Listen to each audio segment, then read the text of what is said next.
Hey everyone, welcome. Today we're going to be talking about the concept, the principle that I absolutely love. And what it is this. You might have heard it, I think it's Winston Churchill. And it is, and I'm modifying it just a little bit. The expression is that the world makes way for the person that will not quit. The world makes way for the person that will not quit.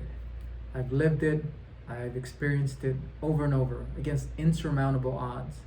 And well, let's start off by defining this. So what are we talking about, right? So sometimes you have a goal, you have a vision, you have a business you want to start, right? Something you're looking to do, and stuff happens. Like stuff will happen. Like it's guaranteed. If you're lucky, maybe it won't be too much stuff, right? But stuff will happen. Unexpected obstacles that you weren't counting on. Transactions will have kinks that you didn't foresee, right? A buyer might all of a sudden throw an objection at you that you were not expecting. A vendor might, throw a curveball at you that you did not expect, right? A vendor goes out of business. There's all kinds of things that happen. Things sometimes take longer. There's mistakes that happen. Sometimes it's mistakes you make, sometimes it's mistakes other people make. I mean, you can just go down the list, right? There's just stuff happens. You have a goal, you have a vision, but stuff happens. It's like that poem, right? I can't remember the author, but the name of the poem is Don't Quit, right? And there's that line that talks about how life is queer with its twists and turns, as every one of us sometimes learns, right? And it's true. That's exactly how it is. No matter what it is, even if you're trying to live a real simple life, and you got a plan for that, stuff will happen that'll throw a kink into your plans, right? So, and if you have big goals and big plans, like I do, like you probably do, even more so. So, anyways, so what I like to do is I like to go ahead and first I like to go ahead and give you guys some examples, right, in my life of how I've overcome some obstacles that unexpected obstacles, right? And by doing that, I was able to keep moving along on the path, right? I had a vision, I had a goal, and I kept that saying in mind, right? I fully embodied this saying, right, that the world makes way for the person that will not quit, and I truly wholeheartedly believe in it, and I've applied it a few times, and at different times in my life, the obstacles or the challenges to get to the finish line have been bigger or smaller, and sometimes I couldn't even see the little light at the end of the tunnel at all, right? So here are some examples. We're going to start off with two business examples, and then I'll give you guys a personal example. So the first one was, so when I first graduated from SC with an accounting degree, decided to go start a business, right? That was the very first thing I did. I started a business. Eventually I went into commercial real estate, but for the first 6 to 9 months, it was, I had a business. It was landscaping and construction, and I had a partner, and he was the wise one, right? I was the energy and enthusiasm, and I was the one that was going to go out there and get us the business, but he was going to oversee operations. He understood the business, right? Had been doing it for decades. We found our first big job, and I got us our first big job the first day I went door knocking. And at the time, that was a lot of money, right? It was $10,000. Now, $10,000 probably would not be a big landscaping project, but at the time, that was a pretty significant one. And even if you were to get one now, that's still a pretty big accomplishment, right? You're convincing somebody to hand over $10,000 to you to do a job for them, and that requires a lot of trust. It requires a certain degree of there's skill that's involved in whatever it is you're going to do for them, right? So, anyways, my point is that we get this project, right? We started, and halfway through the project, my partner figures out, right, because he was the numbers guy, even though I was the accountant, he was the one that understood what went into each of these smaller projects to make up the big project that was $10,000. He figures out that we're going to lose money on the project. We were supposed to make, the profit margin was supposed to be about 30 to 40%, and he figures out that we're going to lose money on it. And I trusted him because of kind of how I met him and who he was referred to me through, right? And it turns out that, he was not who I thought he was, in the sense that he was immediately, when he figured out that we were going to lose money on the project, he was ready to walk. He was ready to just, he was actually suggesting to me that we collect one last payment and then just leave. And that's not like that did not go with me at all. That did not jive with me. That was not like okay for me to do. Like, it wasn't even something I would really, at the time, I didn't even consider it for a second, like seriously consider it even for a second, because I had given up a professional job, right? I had gotten a job offer from a professional firm to go work for them, and I decided to give that up to become an entrepreneur. This was a career, this was a life choice. I was not looking to screw somebody the first time that I was going to get into business with them, right? To do them dirty. That's not. I was trying to build a business, a brand, right? Build customers, the loyalty from customers, and have referrals come in, and the vision was much bigger, right? But he was quick to want to just cut ties, right? To burn that bridge. We got to the point, to try to condense this a little bit, we got to the point where we argued and argued about it, ran the numbers, argued and argued, right? Because I was upset. I'm like, how did you not see this? Like, this is what you do. I trusted you. You were supposed to know what it was going to cost to do this and this and that, right? Nothing crazy happened during the project, right? To increase costs. It's just he did his numbers wrong. He just did his numbers wrong. I mean, it was just that simple. So he was not as good as I thought he was. And that was my fault for picking him as a partner, not doing my due diligence, right? So anyway, so he decided to just take off on me. And at that point, I had a project. We were halfway through it. I had already put several $1,000s into the project, or a few $1,000s into the project through credit cards and stuff like that, right? I just graduated. I didn't have any money. So I had put it into credit cards, and now I needed to finish the project, and I didn't know how to do it. I didn't know the first thing about, doing a walkway or installing sprinklers or, installing a fountain, water feature, right?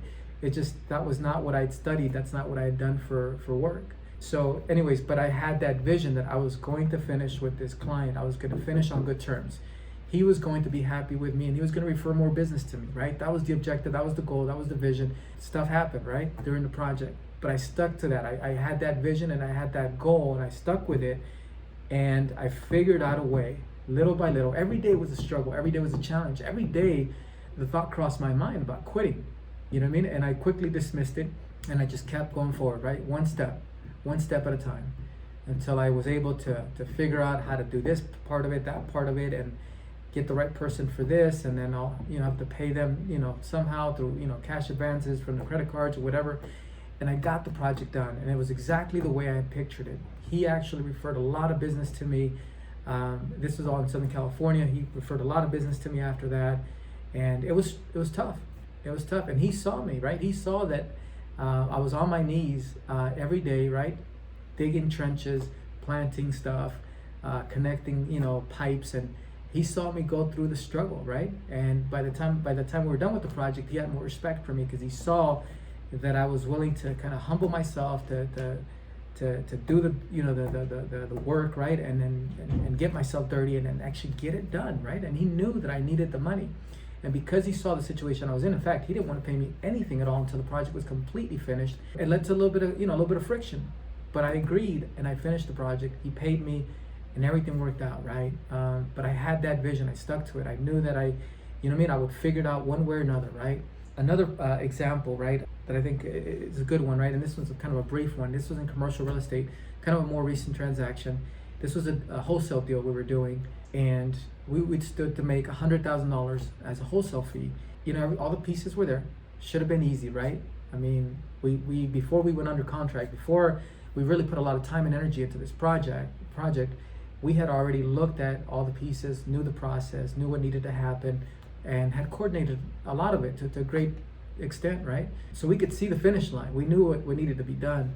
However, once we actually went under contract, right, and we started kind of going through through the process, it was just one obstacle after another. In fact, at one point, the buyer, right, called me and said, "Hey, I'm out. Cancel the contract. I'm out. Not interested. I'm not moving forward." It would have been easy, right, to quit at that point. And some of the people on my team actually they were incredibly discouraged. They thought it was over, right? We have a team, and everybody, we have several people that make money off every deal that we close, right? We structure it like that on purpose so we can all celebrate as a team together. And there was one person in particular, right, that stood to make a significant amount, and she was completely discouraged. She thought it was over. Anyways, I kept at it. Even after he said, "Hey, we're backing out, don't want anything to do with this deal," I kept looking for a solution, right, to try to overcome that objection, which was a pretty significant objection that he had, right? So it wasn't something small that I could just quickly resolve. I kept working on it, right, day in and day out. After, I don't know, week and a half, something like that, the solution came to me. I called him, explained it to him very calmly, said, "Hey, I found a solution to the problem. This is what it is. This is how it'll work." Explained the whole thing to him, was able to get him again interested in the project, was able to get him again interested in our wholesale deal, right? And anyways, long story short, we closed the deal. But it was a roller coaster of emotions. And the one example that I just gave you where he canceled the contract, that was just one of the big downs, right? Where it was up and then down and then up again. And but we had several of those. There were several things that happened throughout the transaction that made it to where it seemed like it was not going to happen. And it was pretty significant, right? We're talking about $100,000, one transaction. You know, the person that I mentioned earlier stood to make a significant portion of that, and really would have made a big impact, you know, and it had a big impact in their life, right? So, anyways, that's a second example from business, and that's common for commercial real estate, by the way. So, and the third example would be something out of my personal life. So, you guys, if you've watched some of my other videos, I've told you before, I was, you know, back in 2009, I made a series of bad decisions that eventually led to me being wrongfully charged and eventually wrongfully convicted, right? And that was a situation, that was the toughest thing I've gone through in my life by far, right? And being able to correct that wrongful conviction was not something that was, you know what I mean, that was easy. Like, that was not by any stretch of imagination easy. In fact, statistically, if you took everything into account, the chances of me being able to get that to happen was significantly less than 1%. Because most people that are wrongfully convicted, they don't get their cases overturned. And that's the reality, right? I know that that's not what, you know what I mean, what's publicized in the media and all that, but there's a lot of people that are wrongfully convicted, and most of them do not make it on 2020 or Dateline or any of these shows. No, most of them spend the rest of their lives, or they spend a significant portion of their life incarcerated, because the system is designed in such a way that it's, and depending on what state you live in, right, it might be more difficult or easier, not easy, but easier to be able to correct the wrongful conviction. In my case, it was here in Utah. It was incredibly difficult. In another video, we'll have to go into the details, right? But that one there, to me, I couldn't even see the light at the end of the tunnel. I thought it was going to be, I believed, right? Because I held on to the belief, and I could see that, right, happening, the vision of getting it overturned. And I had that little quote that I just told you guys about, right? From Winston Churchill. It says, the world makes way for the man that will not quit. I had that post-it tape in front of me where I brushed my teeth in front of that sink, you know? And I looked at that for years, and I believed it, and I worked on my case, and worked on my case, and worked on my case. Incredibly difficult. I mean, I couldn't even tell you how many times, you know, I thought it was over, right? That it was not going to happen. The thought crossed my mind to quit multiple times. And multiple times, that's an understatement, you know what I mean? It happened all the time, you know? It was tough. It was incredibly difficult. And I kept looking at that quote, and took it one day at a time, right? One step at a time. You know, what can I do today? If right, there's no way to do something about this, then is there anything I can do here? Is there any way I can move my case forward here? And like I said, that probably would be a more like a 2-hour video, right? Video recording of me explaining to you guys everything that I went through. But it was incredibly difficult. I got to the point where, and you've heard this before, I had 11 attorneys. By the time I got to attorneys 10 and 11, right? These are state-appointed attorneys, and I saw what they were doing. I decided to represent myself. It took me 6 months just to be able to, for them to allow me to represent myself. And then once I started representing myself, it was a prosecutor, which probably the top prosecutor in that office. He had a second prosecutor with him. They had a paralegal. They had an entire staff back at the office that they could count on, right, for resources and help against me. I had no laptop. I couldn't even get a lead pencil, right? Getting lead pencils at the Utah State Prison is like it's considered contraband. So I had pencils that I couldn't sharpen because you can only get one pencil sharpener a year, and they go bad after 2 weeks. So then all of a sudden all you have is just a stick that you can't write with. And then if you have a pen, right, to write with, well, if you're doing research and you're writing, right, legal writing briefs and stuff like that, it's not easy, right? It's you make mistakes and you have to rewrite things, and there is no whiteout. So anyways, it goes on and on and on, right? The challenges, but I stuck with it. I just stuck with it and worked on it day in and day out. Represented myself for over 3 years, about 3.5 years. And eventually all that work that I was putting into it started paying off, right? I started understanding objections and understanding rules of evidence and rules of criminal procedure, and understanding principles and doctrines of law that to the point that I understood it better than than some attorneys, you know. So, and I was able to prove that. But that's a whole nother conversation, right? So, anyways, I was able to do that, and eventually the world made way for me. Eventually, what everybody's thought, right, intelligent people told me was impossible, happened. The prosecutor decided that he was going to go ahead and overturn the conviction if I would plead guilty to something else, right? The liability would have been just would have been incredibly high had I just completely overturned my case. So I needed to either accept the offer or they would continue fighting, even if I was right, and even if under the law, rightfully, right, that my conviction should have been overturned. It was going to be something that they could drag out for years. That's the way the system is set up. Even if I was absolutely right, they could have dragged this out for another 7 years.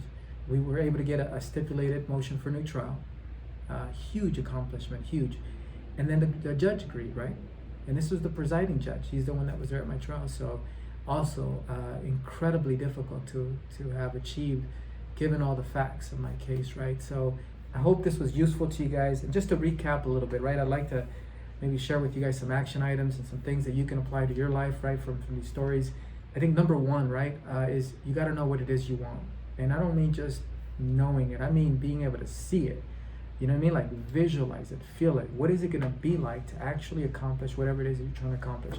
It's important that you have that before you, because there will be times when you're going to want to quit. It's just, it happens. You know what I mean? And the best of us, maybe it crosses your mind and it quickly, you're able to dismiss it, right? But even, I know for my case, there were times where, you know, I contemplated quitting for longer than a second, right? It happens. But you got to know what it is that you want. Exactly, visualize it, see it, smell it, taste it, whatever it is, right? To make it real. And then you also got to have work ethic, right? Whatever it is you want, you got to work on it. You got to work on it. It's, you know, even when you have those challenges and unexpected things that come up, you got to work on it. You got to have discipline. It's not, I work on it today, but tomorrow I don't feel like it. And no, you got to work on it. That work ethic is not negotiable. You know what I mean? It's something you gotta have, I think, in my opinion, right? And then the last one, probably the most important one, I think, maybe not the most important one, but definitely very important, is to be resourceful. And by resourceful, I mean you gotta look for solutions. You gotta look for a way. I talked to you earlier about how sometimes when I was working on my case, and I was looking at this aspect of my case, and you know, the door was shut on me. There's just nothing I could do. I mean, it didn't matter if I tried kicking and screaming, and you know what I mean? Like, there's no way I was gonna open that door. That was shut. So then I had to just, you know, turn a different direction, go, is there anything I can do here? If that's not an option right now, and I always, you know, thought of it that way, not right now, because things change. So is there anything I can do here? Is there anything I can do here? Right? There's gotta be something. There's always something you can do. If an obstacle comes before you, go under, around it, over it, you know what I mean? Get a drill and go through it, whatever it is you got to do, but you got to be resourceful. You can't just sit back and go, it didn't work out. I guess that's the end of it. Because if that's your mindset, then yeah, you're not going to be successful at anything you do, anything that's worth having. So, because there's always going to be some significant challenges. So anyways, I hope that was helpful. Thank you for joining me today. Look forward to seeing you in my next video. Yeah, thank you.